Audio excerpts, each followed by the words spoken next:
A boat not just on the water but also on fire. This is new video from Reefpoint Marina early this morning of what the Racine County Sheriff's Office says is arson. Madeline O'Neill tells us how they were able to track down the suspect that very same day.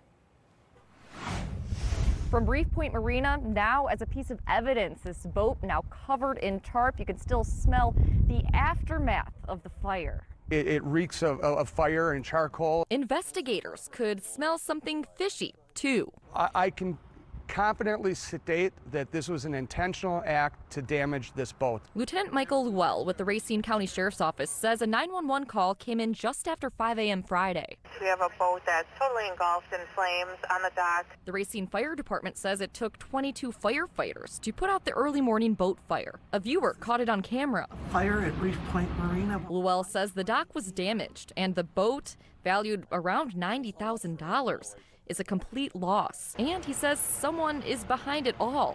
Not an accident or insurance fraud, but arson. Most arsons are normally a whodunit, but the investigators were able to connect the dots pretty quickly. Llewell says investigators tracked a 27-year-old Kenosha man's movements to him buying a lighter at a local gas station. It is believed that he used that lighter as well as gasoline from the boat itself to pour that gasoline on the boat, starting the boat on fire. Not just that. Llewell says the man left something important behind.